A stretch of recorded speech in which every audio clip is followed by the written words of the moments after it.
Bonjour à toi, cher spectateur. The Bra de Veit Elmer est un film qui m'intriguait presque uniquement avec son pitch en fait, qui avait l'air d'être assez minimaliste, ne cherchant pas à mettre trop de fioritures au sein de son histoire et se contentant simplement de raconter ce qui semblait être un petit conte.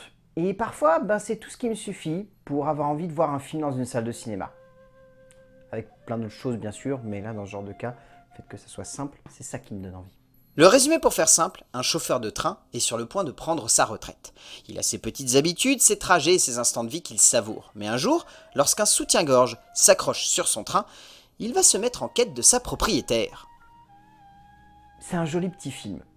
Je ne saurais pas vous dire comment il a fait, mais ce long métrage a réussi à me conquérir du début à la fin.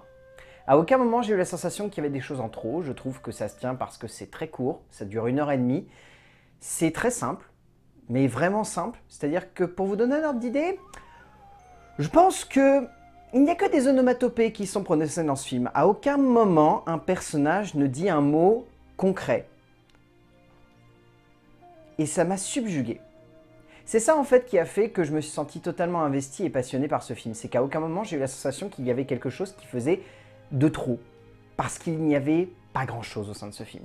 Il n'y a pas grand chose parce que ça sent que le cinéaste allemand, il avait envie de simplement limiter son récit à un petit conte autour d'un personnage qui a besoin de faire une chose.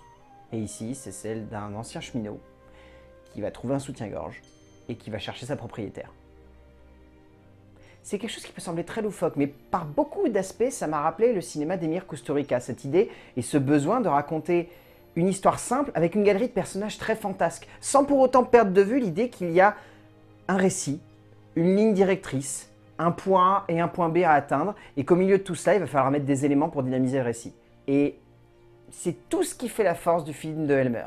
C'est qu'à aucun moment, il n'en met trop, il met juste ce qu'il faut pour que ça fonctionne. Je trouve que l'on voit peu de longs métrages aujourd'hui, en tout cas au sein du cinéma, tenter des choses audacieuses. Pas forcément dans le sens où il faut que l'œuvre soit visuellement imposante et novatrice, mais simplement dans le sens où elle prend une décision et choisit de s'y tenir de bout en bout de métrage.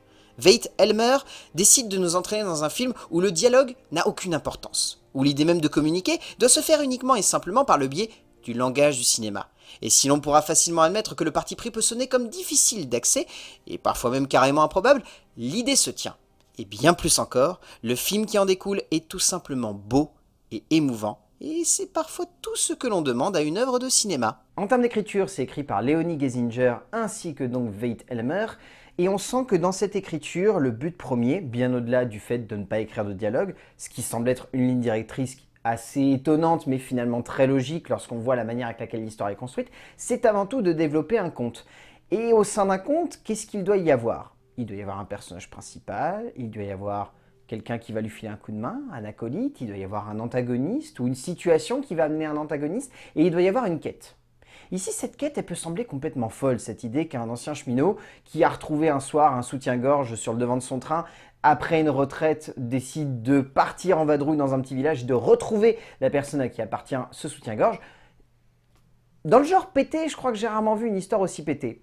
Mais étonnamment, au sein du film, j'ai eu la sensation que l'écriture de Gesinger et de Elmer allait dans cette idée que ce n'était pas si pété que ça, que c'était finalement simple, que c'était juste l'histoire d'un mec qui, à un instant T, s'est dit « ma vie n'est pas terminée, j'ai besoin de faire quelque chose de ma vie » et il y a ce soutien-gorge devant moi. Et ce soutien-gorge, il représente quoi? Il représente un nouveau départ.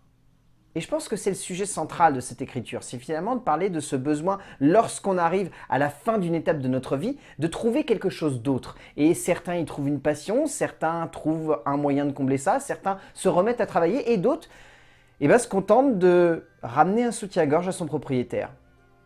Mais serait-ce finalement ça le vrai but du film? Est-ce que c'est pas finalement quelque chose de plus évocateur et de plus universel finalement, au-delà de simplement être l'histoire d'un homme qui va faire quelque chose de complètement fou? Est-ce que c'est pas juste l'histoire d'un homme qui cherche à continuer de vivre?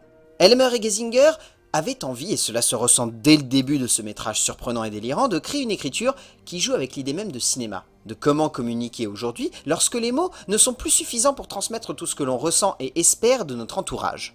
Bien plus que d'être simplement une écriture basée sur le ressenti du spectateur, l'écriture qui se construit ici devant nous est tout simplement d'une douceur, d'une tendresse, d'une efficacité et d'une simplicité qui cherche à traduire simplement une chose, cette idée simple mais évocatrice que le cinéma est avant tout visuel, et donc que si deux personnages s'entendent bien, pas la peine d'en faire des caisses et d'en écrire trop. En termes de mise en scène, Veit Elmer, on sent que dans sa mise en scène, il y a avant tout un besoin de créer presque un microcosme au sein de sa scénographie. Je ne saurais pas vous dire comment il a fait, mais il utilise cet effet qu'on appelle l'effet miniature. C'est un effet qui est plutôt utilisé dans la photo, mais en gros, c'est quand vous avez une très faible profondeur de champ et que vous donnez l'illusion que quelque chose est tout petit.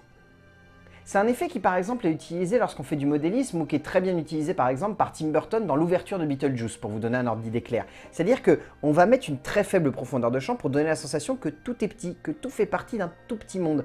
Et en photo, il y a beaucoup de photographes qui utilisent cet effet en ayant une très faible profondeur de champ, mais en prenant une très grande distance par rapport au sujet. Ce qui donne cette impression que c'est tout petit, que ça a presque été fait à la main, mais pas du tout. Et je pense qu'il y a cet effet de la part du cinéaste allemand dans le sens où il a eu envie de créer un espèce de petit monde dans lequel justement on ait vraiment la sensation que ce soit un petit conte de fées qui se passe.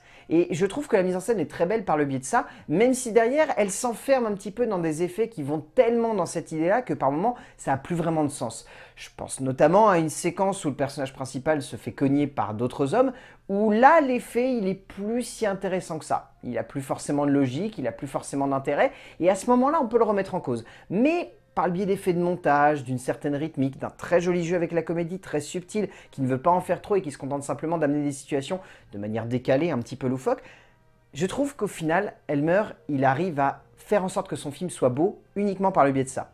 Un tout petit effet qui porte en lui la promesse d'une œuvre de cinéma qui veut nous emmener dans un univers à part. On sent que dans la mise en scène du cinéaste allemand, il y a une envie, avant tout, de créer un conte. De raconter une histoire simple, portée par des personnages simples, mais qui portent en eux également une profondeur dramatique et humaine qui traduit un sentiment profond, un sentiment évocateur, un sentiment qui, en un sens, cherche à nous bouleverser. On sent que Elmer n'avait pas simplement envie de nous raconter une petite histoire de quête de l'amour, mais plus radicalement de parler d'une époque où l'on a peur de parler, où l'on a peur peut-être de simplement assumer un besoin. Et ce besoin ici, c'est simplement pour un homme à la retraite de se trouver un but, de chercher à être quelque chose de plus qu'un homme qui a vécu alors qu'il vit encore et qu'il souhaite encore faire quelque chose de sa vie. En termes de casting, je trouve celui-ci très élégant. Parmi les rôles secondaires qui m'ont vraiment marqué, je citerai Denis Lavant, immense acteur français que vous connaissez certainement, ou en tout cas si vous ne le connaissez pas de nom, vous avez déjà vu sa gueule, et Paz Vega, qui sont tous les deux vraiment très beaux. Il y a Chulpan Kamatova qui est également très belle parce qu'elle a un joli rôle, à la fois très symbolique sans trop en dire, mais qui arrive à emmener le film et à le guider dans une direction plutôt surprenante.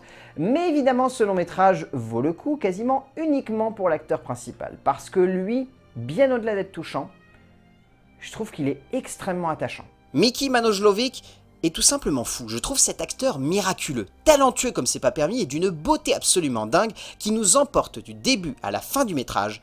Et je trouve ça tout simplement extraordinaire. Au bout du compte, The Bra est un film très surprenant dans le sens où je ne m'attendais pas à voir une œuvre aussi douce et délicate. À aucun moment c'est un film qui a une ambition folle, à aucun moment c'est un long métrage qui a envie de nous transporter, on va dire, vers un firmament d'inventivité filmographique. Le but c'est simplement de créer une petite histoire et de l'emmener au bout avec un personnage attachant, des protagonistes qui l'accompagnent à gauche et à droite qui sont émouvants, plutôt sincères, une jolie petite mise en scène. Et c'est tout simplement ça qu'il faut parfois pour faire un film entraînant et un film beau. Et c'est pour ça que j'ai envie de vous conseiller The Bra de Veit Elmer, parce que c'est vraiment un film délicat, un film touchant, un film sincère, et je sais qu'il a une très faible distribution, mais si vous avez le moyen de le voir, allez-y, n'hésitez pas, c'est vraiment très beau. A plus!